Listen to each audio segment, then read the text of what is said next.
aking sulat. Walang katulad-tulad, ang lahat ay mamumulat. Teka lang, pwede bang ako muna magsasalita? Heto na, dyan ka lang. Dumating ng aking oras. Sumusunod sa dinindan ng iba sa mga gusto nila. Pero ngayon di na papayag, kaya shh ka muna.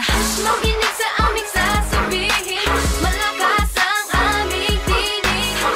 Makinig sa aming sasabihin, malakas ang aming tinig.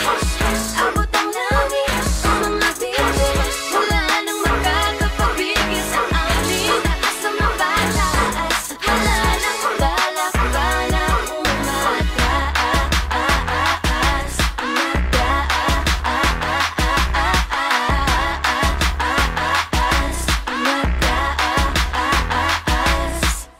Alam kong marami kang gustong sabihin, gusto pang ilabas, pero ako'y nasawa na sa pananahimik, lagi na lang sumusunod sa dinindan ng iba sa mga gusto nila.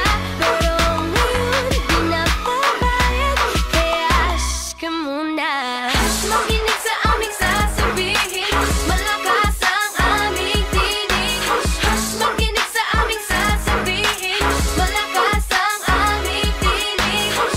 Abot ang langit, ang mga bituin, wala nang makakapapigil sa amin. Pataas, pataas, pataas, wala.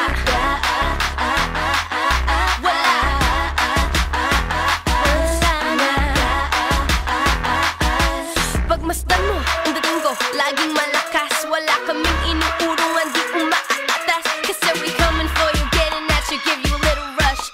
Sit back, hold on tight, and zip your lips now. Huwag mong subukan pasukin ang utak ko, ika'y maliligaw. Puro halima, buksan ng ilaw, pero huwag kang sisigaw. Hawak ko ang susi, nasa akin ang himig at tinig. Pakinggan mo sa loob ng silid akong iyong bukang bibig. What?